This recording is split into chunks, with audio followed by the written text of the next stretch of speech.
Come with us wine tasting to Châteauneuf du Pape and the Avignon region.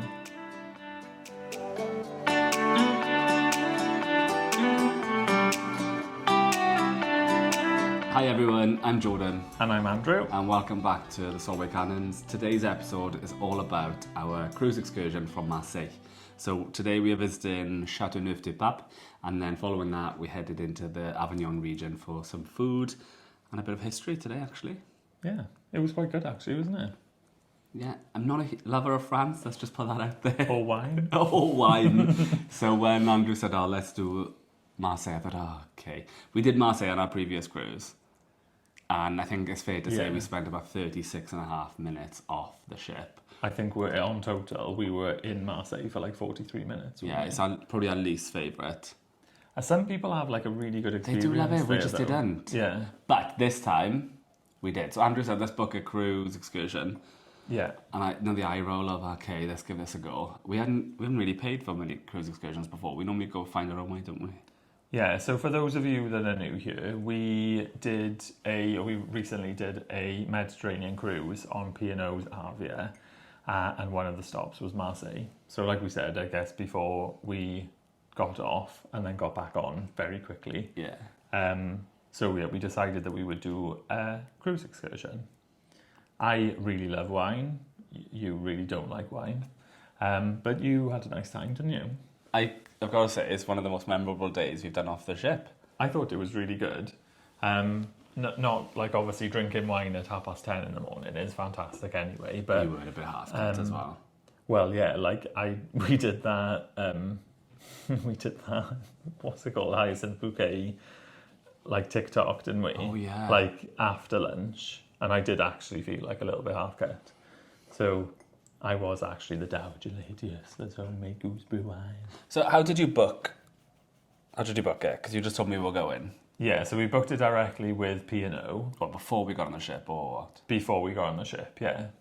I want to say it was something like £73 per person, which sounds like a lot of money, but we literally got off the ship at 8 o'clock in the morning. We got up. I think we went to the Horizon for breakfast, didn't we? Which was actually quite quiet at that time in the morning, which was really nice. And then we got off the ship, got straight onto the bus that was literally right outside, and all the way then, I think it was like we were on the bus for about an hour, weren't we? There was a stop off at a services, which was interesting, but an opportunity to buy some refreshments. I want to say it took like almost an hour, if not maybe a little bit more, just to get to the Châteauneuf du Pape region. Yeah, so the time of the day, basically, our bus went straight to Châteauneuf du Pape. We got off the bus, tried some of the grapes, which we'll show you. So you get to go into the vineyard, try a bit of the grapes fresh from the vineyard. Then we went in to try 3 different bottles of wine, which we'll come on to. Then following that, we went into Avignon for a 3-course meal. And it was quite nice actually. I thought this is the bit I was most nervous of. I'm not exactly the most sociable person. Yeah. And when you have to eat with other cruisers who are maybe keen cruisers, all love the wine, and I thought, oh god, here we go. So we sat and had dinner. It was really nice. We met this lovely couple who were clearly very well travelled. They were just really, really welcome and really nice to us. The meal was very French, let's put it that way. And then we headed into Avignon for the afternoon, and there was it was like Liberation Day, wasn't it? Which we'll come on to in a bit. Yeah. So that was the day in a nutshell. Got the bus back, got straight on the ship. So do you want to talk about Châteauneuf du Pape? Yeah, so we tasted 3 different wines. A white wine. It was white wine, wasn't it? Yeah, a white wine. So we all sat around big barrels, big old casks that the wine was being distilled in. I guess there was about 8 of us, I suppose, around there, was there? We tried a white wine, we tried a blush wine, and then we tried a red wine. So only the red is called Châteauneuf du Pape, isn't it? Because that's what the grape from that region's only allowed to be called that. Is that correct? Bearing in mind this is now October, and it was August that we did it, and also that I consumed the most amount of the wine. I want to say that it was actually a Côte de Rhône. The white No, the Châteauneuf du Pape red, wasn't it? And then the Côte de Rhône blush and white. I think Because the white and the blush can't be called Châteauneuf du Pape because it's not the right grape, because they mix the grape. So I think the Châteauneuf du Pape is the region, isn't it? This goes to show how much attention we paid. Very poor students. As from an experience perspective, I thought it was really good. So why is it called Châteauneuf du Pape then? Châteauneuf, Newcastle, du Pape, of the papacy, Pope, which is actually in Avignon. So when we went later on into Avignon, that's where the new chateau is. But then the wine regions or the castles that were built around there, which I'm sure someone else would explain much better than we would explain, Obviously. are where the wineries are. But on the Vineyard, you can stay there. And there was people staying in the hotel. I think, was there a pool there? Have I made that up? It was really nice, wasn't it? It It was looked very really small, lovely. wasn't it? Like Yeah. very like quaint. Like if you're a wine lover, then I'm sure you would have navigated and gone to that part of the world. But So we tried the three. What was your favourite of the three? The wines? well, I think the blush, and I'm still really gutted that we didn't actually buy any of that. Because the red and the white is very expensive because it's actually branded as Châteauneuf du Pape, as you said. Whereas the blush, technically, I don't think, is what the lady said, was they're technically not allowed to make a blush and call it like a Châteauneuf du Pape with the crossed sort of keys that you would see on a bottle of Châteauneuf du Pape.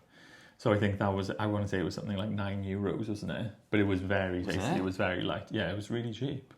I don't really know. I was a little bit concerned about taking it back and then getting it back on the ship. Of the three, I must admit, I quite enjoyed the blush. Yeah. But I enjoyed, tolerated. I don't drink wine, it just tastes like vinegar.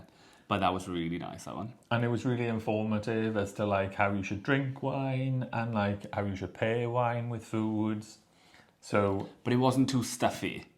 No. For those people who don't like wine or don't like that kind of vibe, it wasn't like a lecture in wine, to be fair. It was just like an informal, friendly, but informative chat about wine, wasn't it? So I think this is why we kind of decided to do a focus on doing this, because I was very much looking forward to the wine bit, whereas Jordan was just happy to get off the ship and not go into Marseille. Whereas then we actually had a really nice time and would probably consider doing that if we were to do another med cruise. We would consider doing something like that again and go into that region, because the wine tasting element was only an hour of it.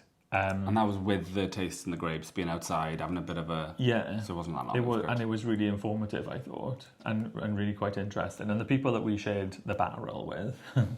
They were really nice as well, weren't they? And really nice and friendly.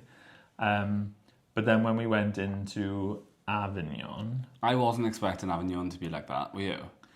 Not after being to Marseille. No. So I think that the further sort of inland, Marseille probably might get a bit of a bad rap because it's obviously one of the biggest ship imports, isn't it? And in France. So, but when we went to Avignon, it was the most quaint... historical little town, and we didn't know until we got off the ship, or until we got to Avignon, that it was Liberation Day there. So I think we were there August 25th, I think, and there were all these old sort of army vehicles, people dressed up in the army gear. Like Americana sort of It was stuff, awesome. I felt like we stepped back in time, really. It was really good. But I feel like even if you're going to go to Marseille, and it's not at that time of year, I think going to Avignon would be really quaint anyway, because there was a lot of outdoor restaurants and it was bustling anyway, wasn't it? Yeah, so you can go in and visit the Châteauneuf du Pape. I don't know what it was. We didn't go in there, but it looked really nice. There was a land train there that you can get on and go around places. That was good. But yeah, it was, and I think we should have gone on that bridge. So that's the UNESCO one of the two UNESCO World Heritage sites that were there. So I think that's what Avignon is famous for, isn't it? To have two of the, I don't know how many there are in the world. There's hundreds, isn't there? Thousands. The bridge and the place where the popes were, UNESCO World Heritage Site. It was nice. It was. I'd highly recommend. So yeah, if you're... And if you don't really like walking that far, or you think some of these site things are really quite far from everything, we got off the bus and they tell you it's like a 10-15 minute walk to the restaurant. It wasn't. It was about 4. And then walking up to Avignon was 2 minutes from there. So from the bridge to the main church square was probably about 4 minutes. It was nothing. Yeah. I think, so in a nutshell, I guess, if it's on the whole, I would recommend it. What, do you want to give a rating? For the day? Do you want to split the rating? No, I think give a full rating. Châteauneuf du Pape. I'm going to give the day an 8. I really enjoyed myself. Considering the food wasn't really that much up my street, it was lovely, posh food, but I'm fussy, as you could tell from previous videos. But I really enjoyed that. I really enjoyed having to mix with other people, because normally I'd avoid it. And then I really liked the wine tasting, even though I don't like wine. Really enjoyed the vineyard. I like doing that experience and picking up the grapes. That was cool. Yeah. And Avignon was really nice. So 8. Yeah. Yeah? I would say 9 only because I got to drink 2 lots of wine. Yeah, fair enough. Winner. So yeah, I think generally, on the whole, I would say I would highly recommend doing it. It's not one of the cheapest excursions that you can do, but it's not the most expensive either. It's not one of the most expensive, and it was the whole day. If you like the typical sort of receiving the culture of the area they go into, like when we go to Spain, I want to see Spain, I want to see Spanish food, I want to hear Spanish, I want to speak Spanish. I had to go speaking a bit of French when we were there, and I felt that you got that connectivity with France more than we did in Marseille. So it was kind of worth the money for that aspect. I felt disconnected. I felt like we were out and enjoying ourselves. I felt like we were off the ship for a long time. But I feel like it almost felt like we were off the ship for the whole day, whereas like some of the excursions you do, you feel like you need to get back on the ship. You get back off and then you're back on the ship and you seem to be on the ship for hours before you leave, whereas we literally got off the bus, got on the ship, and within like an hour we were setting sail, weren't we? So it was really good. I'd highly recommend. So if you do want to buy the wine on P&O Arvia, no one checked. People are going on with bags 6 or 7 boxes bottles. of it. Yeah, let's just do it. And they're quite good. So just to touch on that, they gave a cardboard box, didn't they? But as in like a wine carrier. And then they also did shipping as well, didn't they? So there's sleeves. So if you do decide actually you'd like to go and have a genuine bottle of Côte de Rhône or Châteauneuf du Pape, then you could do that. So that's our second nugget in our port series. We do like the port series. This is my favourite part. I like talking about where we've been more than other stuff sometimes. It's good. Do we want to let them know what the next port series is going to be? I've decided. Well, it's going to be the last one, I think. Can we do my favourite one, though? Oh, which one are you thinking? Marseille. We've just done Marseille. I'm joking.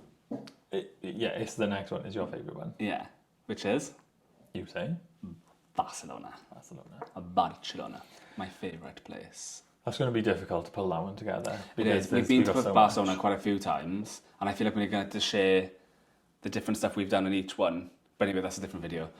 Yeah, you might be like this, or you might be like that. Those of you who are enjoying our videos and you think you just want to have a little see what else we're up to, we share a bit more of our daily life on our Instagram page, the Solway Cannons. You get to see what we're up to, a bit with the dog, a bit with that and the other. And so give us a cheeky follow if you want, and thank you for subscribing so far. If you found this video today and you've not seen us before, give us a little like, give us a subscribe if you can, that'd be really helpful. If not, don't worry. Thanks for watching. Thank you. Until next time. Adios. Bye for now.